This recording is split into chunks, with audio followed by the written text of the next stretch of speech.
Students, welcome to Persistence GATE Academy. आज हमारा topic है इंडक्टेंस। ठीक है, हम लोगों ने रेजिस्टेंस के बारे में पढ़ लिया और ओम्स लॉ के बारे में पढ़ लिया। अब थोड़ा सा इंडक्टेंस के बारे में देखते हैं। क्या है inductance? It is the property of a conductor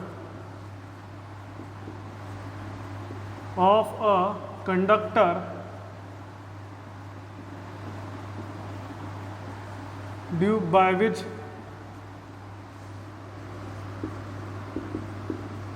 it stores energy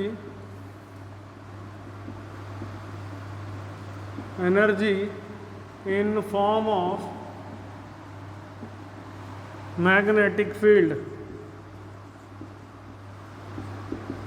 magnetic field के फॉर्म में एनर्जी को स्टोर करता है। इसको हम लोग क्या बोलते हैं? इंडक्टेंस। आप सभी इंडक्टेंस को समझने के लिए हम लोग फैराडेज लॉ समझते हैं कि फैराडेज लॉ क्या है। फैराडेज लॉ के हिसाब से इंडक्टेंस को समझेंगे। What is Faraday's law? Faraday's law, whenever there is a rate of change of flux, whenever there is rate of change of flux linkage, rate of change of flux linkage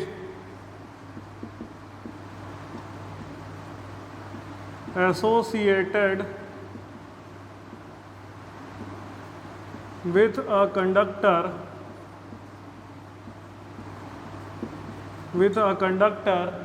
then there will be some EMF induced in the conductor।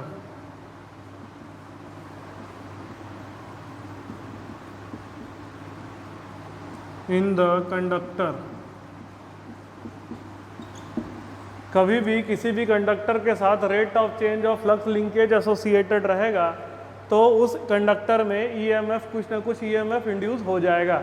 ठीक है, अगर mathematically देखें कि EMF induced is equal to minus D psi by D T. EMF induced it is given as minus D psi by D T. Minus sign किस चीज़ को indicate कर रहा है? माइनस साइन इस चीज़ को इंडिकेट कर रहा है कि जो ईएमएफ इंड्यूस होगा वह इस तरह का ईएमएफ इंड्यूस होगा जो कि rate of change of flux linkage को अपोज करेगा। Means rate of change of flux linkage में जो चेंजेस हो रहे हैं, अगर फ्लक्स लिंकेज में पॉजिटिव चेंज हो रहा है, पॉजिटिव चेंज मतलब कि the flux linkage is increasing, then EMF induced will be such that it will produce a current which will reduce the flux change in flux linkage। ठीक है, ये ज़्यादा डीपली हम लोग मशीन में पढ़ेंगे आगे चल के। अभी फिलहाल ये याद रखिए कि ये हमेशा जो EMF इंड्यूस होता है rate of change of flux linkage को अपोज करता है। अगर फ्लक्स लिंकेज बढ़ रहा होगा तो EMF उसको अपोज करेगा, मीन्स उसको रिड्यूस करने की कोशिश करेगा।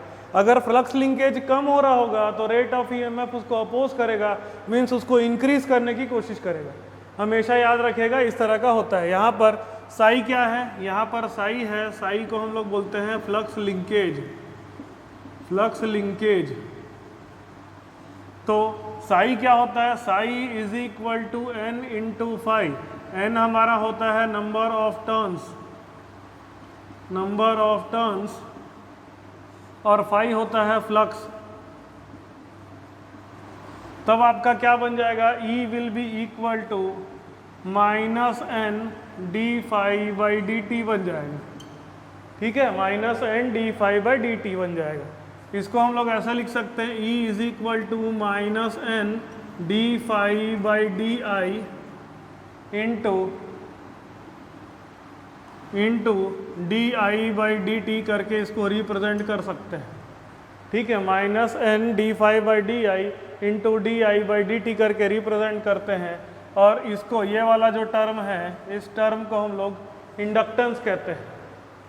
तो E will become equal to minus L D I by D T, where L is equal to N D phi by di या कह सकते हैं डी साई अपॉन डी आई।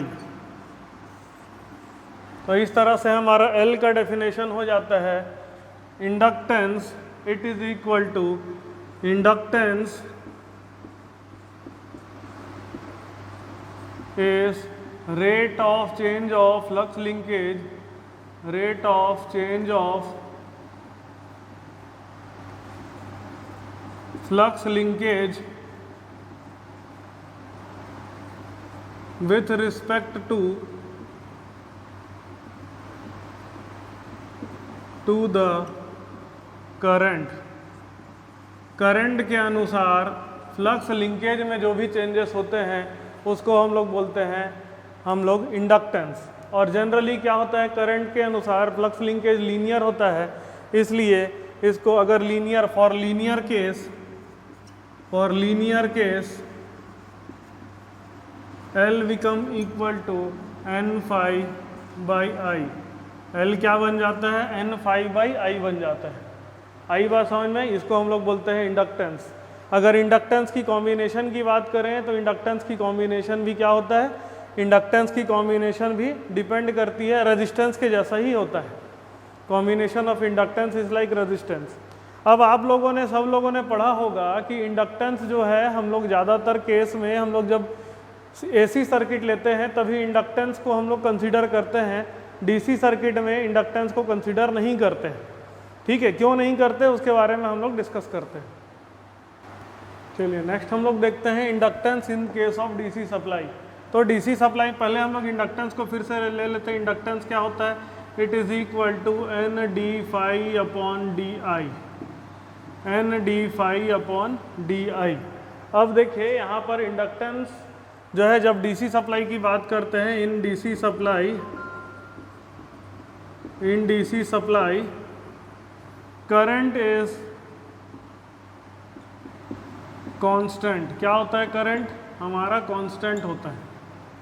अगर स्टेडी स्टेट कंडीशन की बात करें तो स्टेडी स्टेट कंडीशन किसे कहते हैं, स्टेडी स्टेट कंडीशन हमें उस केस को कहते हैं जब सप्लाई ऑन करने के बाद काफ़ी समय बीत चुका हो, उस केस को हम लोग स्टेडी स्टेट कंडीशन कहते हैं।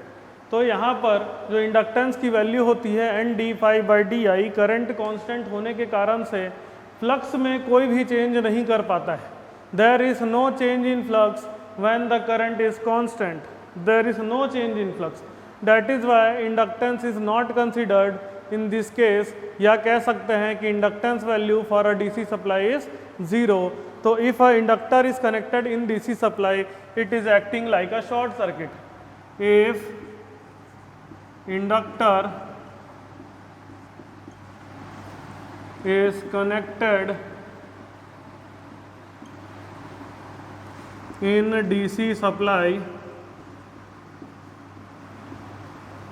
then in steady state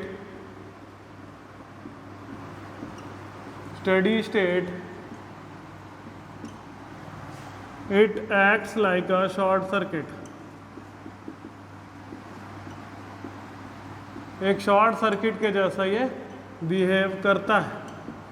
ठीक है, शॉर्ट सर्किट का मतलब क्या होता है, शॉर्ट सर्किट का मतलब जिसका रेजिस्टेंस 0 हो। इंडक्टेंस से तो कोई फर्क नहीं पड़ता ज़्यादा, स्टेडी स्टेट कंडीशन में रेजिस्टेंस भी उसका क्या कंसीडर किया जाता है, 0 कंसीडर किया जाता है। ठीक है, अब हम लोग बात करते हैं कैपेसिटेंस की। क्या होता है कैपेसिटेंस,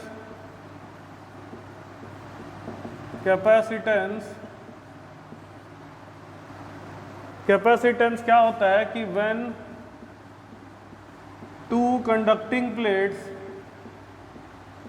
कंडक्टर या टू कंडक्टिंग प्लेट्स ना लिख करके 2 कंडक्टर है, when 2 conductor are separated by a distance, by some distance,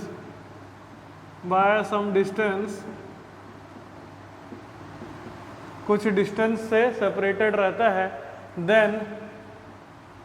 then charge is accumulated, charge gets accumulated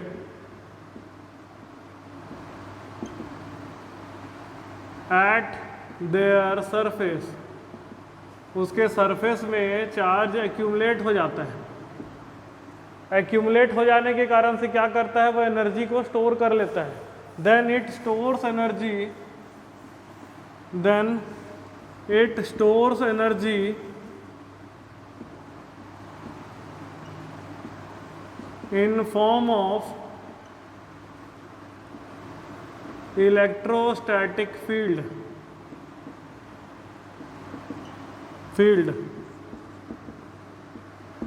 and this property of conductor is called capacitance। तो जब हम लोग inductor की बात कर रहे थे, इंडक्टर में क्या हो रहा था, मूविंग चार्ज, मतलब कुछ ना कुछ करंट फ्लो होना चाहिए। मूविंग चार्ज प्रोड्यूसेस इंडक्टेंस, या कह सकते हैं due to the moving charge the conductor are having capability to store energy in the form of electromagnetic field, या मैग्नेटिक फील्ड के फॉर्म में एनर्जी को स्टोर कर पाता है।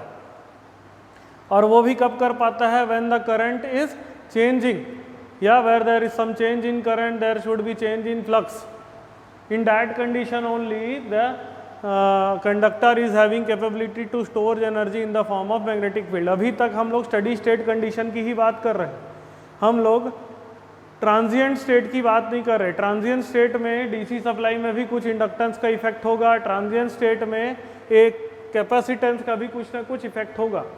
बट डीसी सप्लाई में स्टेडी स्टेट कंडीशन में इंडक्टेंस का कोई इफेक्ट नहीं होता। डीसी सप्लाई में स्टेडी स्टेट कंडीशन में कैपेसिटेंस को भी कोई इफेक्ट नहीं होता, ठीक है, because there should be change in supply और there should be change in magnetic field, there should be change in electric field for storage of energy in the form of magnetic field और electrostatic field, ठीक है। लेकिन जो DC supply होता है उसमें कोई भी चेंज इन मैग्नेटिक फील्ड या चेंज इन इलेक्ट्रिक फील्ड नहीं होता है, इसी कारण से एनर्जी स्टोर नहीं हो पाती है। तो यहाँ पर बात करते हैं कैपेसिटेंस की। कैपेसिटेंस क्या होती है कि कभी भी दो कंडक्टर को अलग अलग पोटेंशियल पे रखा जाता है या सेम पोटेंशियल पे भी रखा जाता है तो उनके सरफेस पे चार्ज एक्यूमुलेट हो जाता है। अगर दो कंडक्टिंग प्लेट्स को हम लोग इस तरह से रखें कि इसके बीच में कोई कंडक्टर नहीं है, इसके बीच में क्या है, इसके बीच में डाइइलेक्ट्रिक है, dielectric is present in between them. तो डाइइलेक्ट्रिक हो जाने के कारण से क्या होता है, इसमें चार्ज एक्यूमुलेट हो जाता है, इसमें चार्ज एक्यूमुलेट हो जाता है। एक तरफ पॉजिटिव चार्ज और एक तरफ नेगेटिव चार्ज एक्यूमुलेट हो जाता है और एनर्जी इलेक्ट्रोस्टैटिक फील्ड के फॉर्म में स्टोर हो जाती है। तो इस प्रॉपर्टी को, जिस प्रॉपर्टी के तहत कि conductor having dielectric between them, सिर्फ कंडक्टर नहीं, यहाँ पर कंडक्टर के साथ साथ डाइइलेक्ट्रिक भी जरूरी होती है, ठीक है। तो due to which electrostatic energy, यहाँ पर स्टैटिक चार्ज है, चार्ज मूव नहीं कर रहा और यहाँ पर एनर्जी इलेक्ट्रोस्टैटिक एनर्जी के फॉर्म में स्टोर हो जाती है। यह जो प्रॉपर्टी है इसी को क्या बोलते हैं, कंडक्टेंस।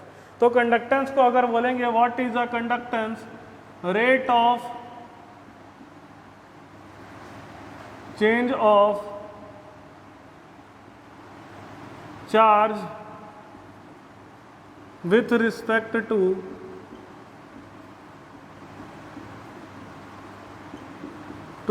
voltage,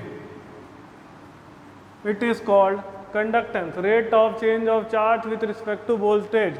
तो C बराबर dq upon dv, rate of change of charge with respect to voltage. ये हमारा क्या होता है, ये हमारा कैपेसिटेंस होता है। चार्ज जब भी एक्यूमुलेशन ऑफ चार्ज वोल्टेज के हिसाब से चेंज होता है तो उसके कारण से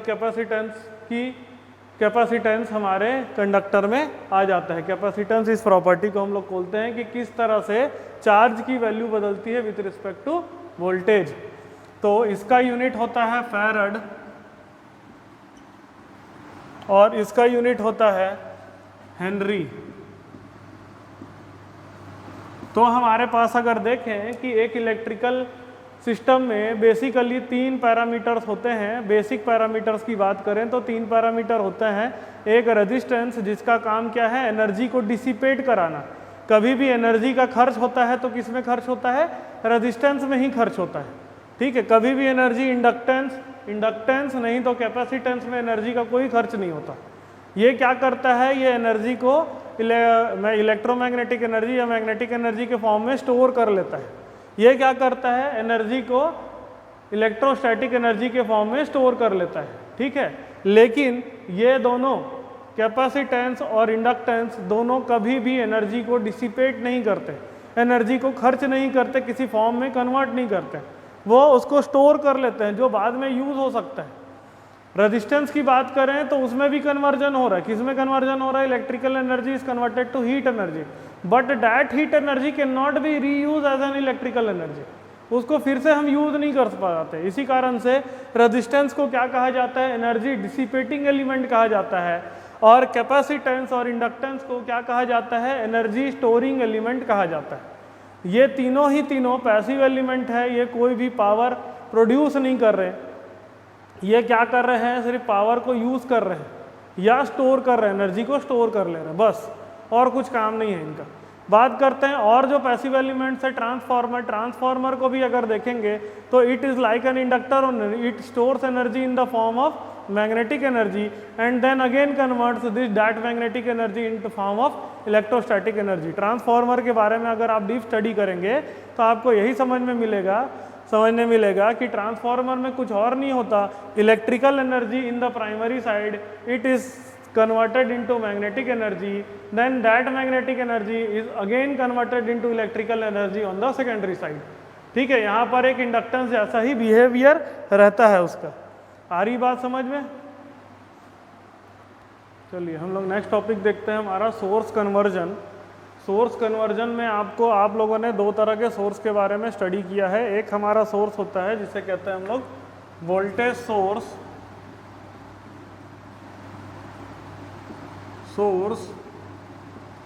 to current source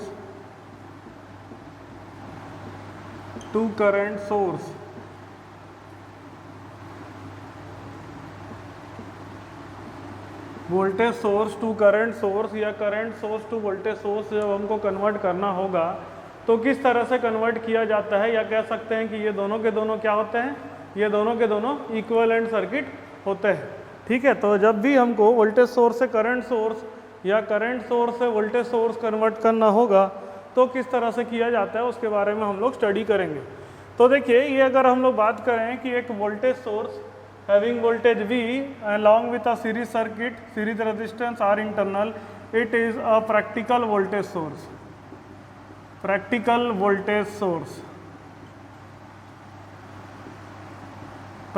voltage source को यदि आपको करंट सोर्स में कन्वर्ट करना पड़ेगा, यह आपका क्या है, प्रैक्टिकल वोल्टेज सोर्स है जिसमें एक voltage value, the value some potential difference voltage V along with a series resistance R internal. एक वोल्टेज V है और उसके साथ में एक सीरीज रेजिस्टेंस R इंटरनल है। इसको हम लोग को करंट सोर्स में कन्वर्ट करने की कभी कभी जरूरत पड़ सकती है सर्किट को सॉल्व करते समय। ठीक है, तो कैसे कन्वर्ट किया जाता है ये समझिए बात को कि हम लोग it is converted into an equivalent circuit. ये दोनों सर्किट इक्विवेलेंट कहलाते हैं, इक्वल नहीं कहलाते। इक्वल इसलिए नहीं कहलाते क्योंकि एक वोल्टेज सोर्स है दूसरा करंट सोर्स है, इसलिए इसको हम लोग इक्वल नहीं कह सकते। बट ये दोनों इक्विवेलेंट सर्किट कहलाते हैं। क्यों? क्योंकि दोनों जो हैं एक ही प्रकार का रिजल्ट देते हैं, रिस्पॉन्स देते हैं। ठीक है, तो इसको जब हम लोग को कन्वर्ट करना होगा तो हम इसको कैसे कन्वर्ट करते हैं, it is converted into a current source I with a parallel resistance R internal, with a parallel resistance R internal। ये R internal जो सीरीज में था वो R internal कहाँ आ जाता है, पैरेलल में आ जाता है। और इस करंट I की वैल्यू क्या हो जाती है, इस करंट I की वैल्यू होती है V divided by R internal. मतलब अगर आपको वोल्टेज सोर्स दिया होगा, मान लीजिए एक हम लोग क्वेश्चन करते हैं कि एक वोल्टेज सोर्स है जिसकी वैल्यू है 5 volt, it is connected with, it is having an internal resistance of 0.25 ओम। मान लीजिए इसका इंटरनल रेजिस्टेंस 0.25 ओम है और इसका वोल्टेज वैल्यू कितना है, इसका वोल्टेज वैल्यू 5 वोल्ट है। ठीक है, आपको पता है कि internal resistance of the voltage source is very much less, बहुत कम होता है। अब इसको जब हम लोग करंट सोर्स में कन्वर्ट करेंगे तो ये बन जाएगा इस तरह का कि करंट सोर्स में इसका करंट की वैल्यू हो जाएगी 5 divided by 0.25 along with a parallel resistance which is equal to 0.25 ओम। तो इसकी वैल्यू कितना हो जाएगा, इसकी वैल्यू हो जाएगी तुम्हारी, इसको हम लोग लिख सकते हैं 500/25। 500/25 कितना हो जाएगा तुम्हारा 20 एम्पियर हो जाएगा। ये कितना हो जाएगा 20 एम्पियर। तो इस तरह से आप इसको कन्वर्ट कर सकते हैं। तो ये हो गया हमारा conversion voltage source to current source. कई सारे सर्किट में आपको मल्टीपल कन्वर्जन करने से आंसर बहुत जल्दी आ जाते हैं, तो वो भी हमको इम्पॉर्टेंट रहता है और इसको समझना भी इम्पॉर्टेंट है, क्योंकि कई सर्किट को सॉल्व करने के लिए आपको ये करना बहुत ज़्यादा नेसेसरी होता है। याद रखिएगा एक और चीज़, source conversion is not possible, source conversion is not possible in dependent sources. Dependent sources में पॉसिबल नहीं है। डिपेंडेंट सोर्सेस में सोर्स कन्वर्जन करना पॉसिबल नहीं होता है। चलिए अब हम लोग देखते हैं source conversion, current source from voltage source. Suppose there is a current source of I with a parallel resistance of R। इसको अगर हम लोग को कन्वर्ट करना है तो इसका इक्विवेलेंट सर्किट या इक्विवेलेंट वोल्टेज सोर्स हमारा बन जाएगा a voltage V along with a series resistance, same resistance R। यही same value of resistance series में चल देगा और V की वैल्यू क्या हो जाएगी, V की वैल्यू I इंटू R के बराबर हो जाएगी। तो इस तरह से हम लोग क्या कर सकते हैं, सोर्स कन्वर्जन कर सकते हैं। मान लीजिए आपको एक करंट दिया गया है सर्किट में, एक करंट जिसकी वैल्यू है 4 एम्पियर, उसके पैरेलल में एक रेजिस्टेंस है जिसकी वैल्यू है 2 ओम। तो आप इसको कन्वर्ट कर सकते हैं, इसका एक इक्विवेलेंट सर्किट बनेगा। एक 4 वोल्ट का 4 टू 8 वोल्ट का एक रजिस्टर वोल्टेज बनेगा, 8 वोल्ट का सोर्स बनेगा और ये रेजिस्टेंस 2 ओम जो है वो पैरेलल में कनेक्ट हो जाता है। ठीक है, तो कभी कभी हम लोग सर्किट में सीरीज पैरेलल कॉम्बिनेशन नहीं कर पाते, लेकिन अगर आप सोर्स कन्वर्जन कर लेंगे तो सीरीज पैरेलल कॉम्बिनेशन करना आपके लिए आसान हो जाएगा। हम लोग कुछ क्वेश्चन करेंगे जिसमें आपको समझ में आएगा कि सोर्स कन्वर्जन किस तरह से कई सारे कॉम्प्लिकेटेड सर्किट को सॉल्व करने में बहुत आसान लगता है। सोर्स कन्वर्जन के थ्रू आप बहुत सारे कॉम्प्लिकेटेड सर्किट को बहुत आसानी से चुटकी भर में सॉल्व कर सकते हैं। कॉम्पिटिटिव एग्जाम में जो कम नंबर के क्वेश्चन होते हैं, जल्दी बनाने वाले क्वेश्चंस होते हैं, वह आप सोर्स कन्वर्जन से बहुत अच्छे तरीके से बना सकते हैं। रेलवेज और जो भी एई जेई ये सब के क्वेश्चंस होते हैं, अगर सर्किट से रिलेटेड होते हैं, नेटवर्क सॉल्व करने से रिलेटेड होता है, सोर्स कन्वर्जन करके आप बहुत आसानी से और बहुत जल्दी इसको सॉल्व कर सकते हैं। केवीएल, केसीएल, थेवेनिन वगैरह आप लगाएंगे तो उसमें थोड़ा सा टाइम लगता है। ठीक है, चलिए हम लोग एक क्वेश्चन सॉल्व करते हैं सोर्स कन्वर्जन का यूज़ करके। आपको इस क्वेश्चन से क्लियर होगा कि कभी भी सोर्स कन्वर्जन करके किसी भी सर्किट को सॉल्व कैसे किया जाता है। तो देखिए यहाँ पर हमारा एक सर्किट है, यहाँ पर एक 4 वोल्ट का सोर्स है। 4 वोल्ट के सोर्स के सीरीज में एक 4 ओम का रजिस्टर कनेक्टेड है, उसके साथ में एक 2 ओम का रजिस्टर है जिसमें करंट फ्लो कर रहा है आई। इसी करंट को हमको निकालना है। बाकी क्या दिया है, एक और हमारा सोर्स है 8 वोल्ट का और उसके सीरीज में एक 4 ओम का रजिस्टर है और आपका 0.1 एम्पियर का एक करंट सोर्स है, उसके सीरीज पैरेलल में एक 10 ओम का रजिस्टर है। याद रखिएगा क्वेश्चन में एक चीज़ याद रखिएगा कि कभी भी वोल्टेज सोर्स के जस्ट पैरेलल में, जस्ट पैरेलल का मतलब क्या है, यहाँ कोई रेजिस्टेंस ना होता, इसके जस्ट पैरेलल में एक दूसरा रजिस्टर होता तो उसको हम लोग कंसीडर नहीं करते हैं। A voltage resistor connected in parallel with voltage source is not considered.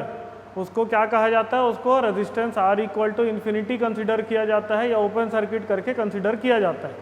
और करंट सोर्स के सीरीज में, करंट सोर्स के सीरीज में अगर कोई रजिस्टर है करंट सोर्स के सीरीज में रजिस्टर है तो उसको भी कंसीडर नहीं किया जाता, या शॉर्ट सर्किट की तरह उसको कंसीडर किया जाता है।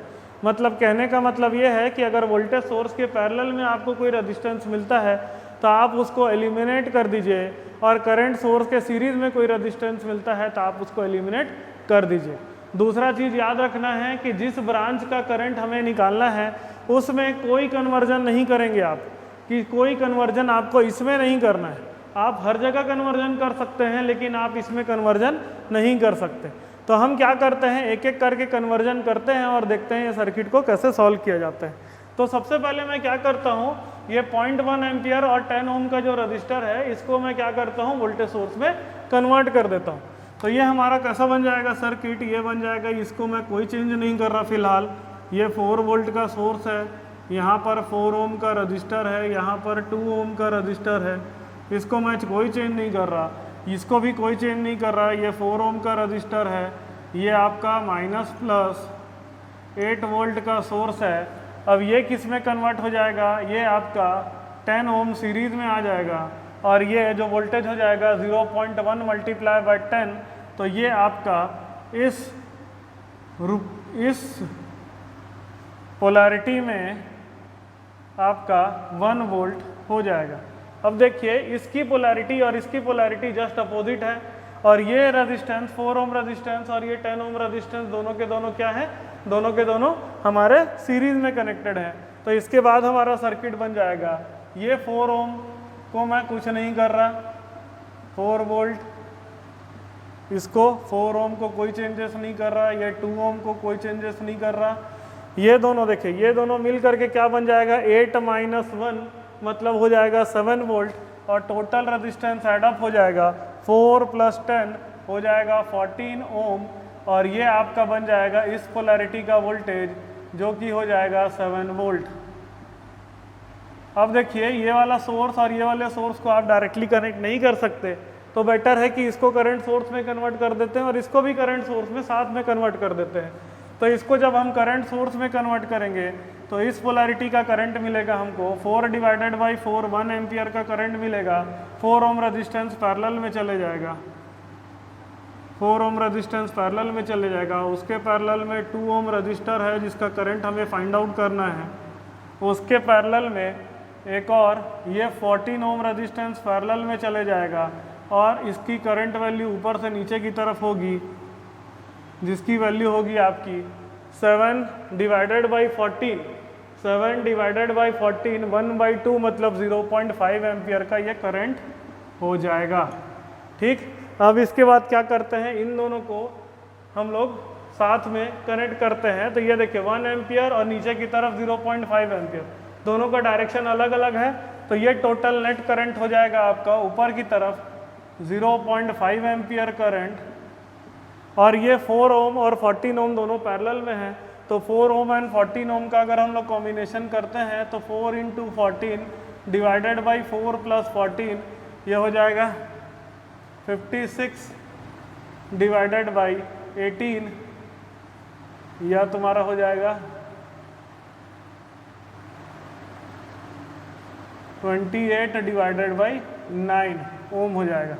तो इसके पैरेलल में आपका ये हो गया 28 डिवाइडेड बाई 9 ओम, और उसके पैरेलल में जिसका करंट हमें फाइंड आउट करना है ये 2 ओम, इसका करंट हमारा है आई।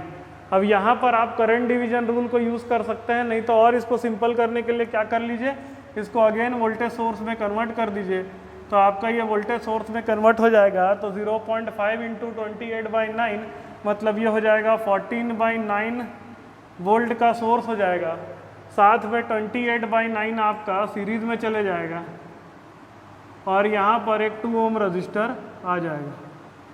2 ओम रेजिस्टेंस का करंट क्या हो जाएगा, current I will be equal to total voltage 14 divided by 9 divided by total resistance 28/9 plus 2, तो ये हो जाएगा 14 divided by 9 divided by 28 plus 18 divided by 9, ये हो जाएगा 14 divided by 9 divided by 28 plus 18,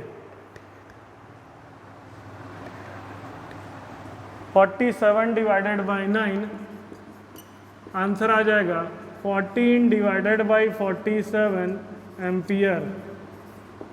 ठीक है, इस तरह से करेंगे। तो अभी आपको देखने में लग रहा होगा कि कई सारे सर्किट हम बना रहे हैं, लेकिन एक्चुअली अगर आप इसको प्रैक्टिस करने लगेंगे तो आप बिना सर्किट को मन मन में बना करके भी इसका आंसर आराम से निकाल सकते हैं। देखिए यहीं से अगर हम लोग करें तो हम क्या करते हैं, देखिए ये दोनों पैरेलल में, ये करंट सोर्स को वोल्टेज सोर्स में कन्वर्ट करेंगे, हमको सीधा सीधा आंसर मिल रहा है। ये तुम्हारा ये आपका मिलेगा 1 वोल्ट और 8 वोल्ट माइनस होगा तो 7 वोल्ट हो जाएगा। 4 + 14 हो जाएगा, 4 + 10 हो जाएगा 14। अब ये आपका 7 वोल्ट, ये सर्किट हमको मिल गया। इस सर्किट को हम लोग डायरेक्टली अब सॉल्व कर सकते हैं। कैसे? ये हमारा 1 एम्पियर ये हो जाएगा, ये 0.5 एम्पियर होगा, दोनों का अपोजिट डायरेक्शन है, इन दोनों को पैरेलल कॉम्बिनेशन कर लिया और फाइनली हमारा आंसर यहाँ से भी आ सकता है। यहाँ पर हम लोग करंट डिवीजन रूल लगा देंगे तब भी आपका आंसर आ जाएगा। तो इस तरीके से क्या है कि आपको सर्किट को सॉल्व करना सोर्स कन्वर्जन से काफ़ी आसान हो जाता है। ठीक है, ये हमारा नेक्स्ट क्वेश्चन है, find I1, I2 and I3 in the following circuit. तो देखिए I1, I2, I3 निकालने के लिए थोड़ा सा कॉन्सेप्ट हमारा यहाँ पर ये है कि देखिए ये वाला जो रेजिस्टेंस है 10 ओम का रेजिस्टेंस, ये वोल्टेज सोर्स के जस्ट पैरेलल में लगा हुआ है। मैंने आपको कहा था कि जब कोई भी रेजिस्टेंस वोल्टेज सोर्स के जस्ट पैरेलल में रहता है तो सर्किट को सॉल्व करते समय उसको हम लोग कंसिडर नहीं करते, लेकिन यहाँ पर उसका करंट पूछा गया है तो एकदम ईजिली है। देखिए इसके अक्रॉस का पोटेंशियल डिफरेंस क्या होगा, 10 वोल्ट ही होगा। 10 वोल्ट पोटेंशियल डिफरेंस होगा तो इसमें जो करंट फ्लो करेगी, करंट फ्लो किस तरह से करेगी, करंट हमेशा हायर पोटेंशियल से लोअर पोटेंशियल फ्लो करती है, तो इस डायरेक्शन में करंट फ्लो करेगा और इसके वैल्यू होगा 10 डिवाइडेड बाई 10, तो I3 की वैल्यू हो जाएगी 1 एम्पियर। ठीक है, क्यों? क्योंकि यहाँ का पोटेंशियल 10 वोल्ट होगा, यहाँ का पोटेंशियल 0 वोल्ट होगा। 10 - 0 divided by 10 that is 1 ampere ही आ जाएगा। ठीक है, उसके बाद देखिए यहाँ पर I2 का ये जो करंट 2 एम्पियर फ्लो कर रहा है, सेम 2 एम्पियर करंट 9 ओम में भी फ्लो करेगा, तो I2 की वैल्यू भी आपको डायरेक्टली मिल गई 2 एम्पियर। अब बचा आपका तीसरा करंट जिसको हम लोग बोलते हैं I1। I1 को कैलकुलेट करने के लिए आपको सोर्स कन्वर्जन का यूज़ करना पड़ेगा, तो आप सर्किट एक बार फिर से रीड्रॉ कर लीजिए जिसमें ये 10 वोल्ट सोर्स को हम लोग नहीं कंसिडर करेंगे। ये आपका हो जाएगा 10 volt along with 5 ohm resistor. या 10 ओम को हमने कंसिडर नहीं किया क्योंकि ये जस्ट एग्जैक्टली पैरेलल है आपके 10 वोल्ट सोर्स के। उसके बाद हमने इस रेजिस्टेंस 9 ओम को भी कंसिडर नहीं किया क्योंकि यह सीरीज़ में करंट सोर्स के सीरीज़ में है, उसको हम लोग कंसिडर नहीं करते हैं। ये हो जाएगा आपका 2 एम्पियर। इसके बाद यहाँ पर एक पैरेलल में आपका 1 ओम का रजिस्टर है और इसके सीरीज़ में एक 2 ओम का रजिस्टर है जिसका करंट की वैल्यू आपकी 1 एम्पियर है, I1 है। ठीक है, अब आपको क्या करना है, आपको दोनों में से एक काम करना है, या तो आप इस करंट सोर्स को वोल्टेज सोर्स में कन्वर्ट कर लीजिए या तो वोल्टेज सोर्स को करंट सोर्स में आप कन्वर्ट कर लीजिए। तो हम क्या करते हैं, इस वोल्टेज सोर्स को करंट सोर्स में कन्वर्ट कर लेते हैं जो कि ज़्यादा आसान होगा। यह आपका करंट सोर्स में कन्वर्ट हो गया, 10 डिवाइडेड बाई 5 2 एम्पियर हो जाएगा। ये 5 ओम पैरेलल में चले जाएगा, 5 ओम पैरेलल में है, उसके पैरेलल में एक करंट सोर्स है जिसकी वैल्यू 2 एम्पियर है, उसके पैरेलल में 1 ओम का एक सोर्स है और उसके पैरेलल में आपका 2 ओम का एक सोर्स, 2 ओम का एक रेजिस्टेंस है, ये आपका 1 ओम है। तो हम क्या कर सकते हैं, देखिए ये 2 एम्पियर और 2 एम्पियर दोनों के दोनों इक्वल वैल्यू के हैं और दोनों सेम डायरेक्शन में हैं, तो दोनों को हम लोग ऐड अप कर सकते हैं। तो ये आपका नेट हो जाएगा 4 एम्पियर, ये 5 ओम और 1 ओम, ये 5 ओम और ये 1 ओम किस में हो जाएगा, पैरेलल में हो जाएगा। उसका कॉम्बिनेशन आ जाएगा 5 डिवाइडेड बाई 6 और उसके पैरेलल में आपका 2 ओम का रजिस्टर है। अब यहाँ पर आप करंट डिवीजन रूल अप्लाई कर सकते हैं, तो I3 की वैल्यू हो जाएगी I3 is equal to 4 multiply by 5/6 divided by 5/6 plus 2, तो ये हो जाएगा आपका 20/6 डिवाइडेड बाई 17/6, आंसर आ जाएगा 20/6 17 एम्पियर। तो इस तरह से क्या है, आप सोर्स कन्वर्जन करके किसी भी सर्किट को आसानी से बना सकते हैं। कंडीशन यही है कि सोर्स कन्वर्जन में अगर कोई रेजिस्टेंस वोल्टेज सोर्स के पैरेलल में है तो आपको कंसीडर नहीं करना है, अगर कोई रेजिस्टेंस करंट सोर्स के सीरीज में है तो आपको कंसीडर नहीं करना है, बट उस पर्टिकुलर का करंट आपको फाइंड आउट करने दिया जा सकता है। तो उसका करंट हो जाएगा V/R, जो रेजिस्टेंस वोल्टेज सोर्स के पैरेलल में है उसका करंट हो जाएगा V/R, और जो रेजिस्टेंस करंट सोर्स के सीरीज में है उसका रेजिस्टेंस सेम वैल्यू हो जाएगा करंट सोर्स के। फिर सर्किट को सॉल्व करते समय आपको उसको एलिमिनेट करना है। एलिमिनेट करके आप क्या करते हैं, इसको सॉल्व करते हैं, सॉल्व करके जिसका करंट आपको फाइंड आउट करना है आप उसको इजीली निकाल सकते हैं। तो इस तरह से आप सोर्स कन्वर्जन के क्वेश्चन को कर सकते हैं। ठीक है, आज की क्लास खत्म हुई। नेक्स्ट क्लास में हम लोग पढ़ेंगे नेटवर्क थ्योरम्स, KCL KVL वगैरह हम लोग स्टार्ट करेंगे। ठीक है, चलिए, थैंक यू।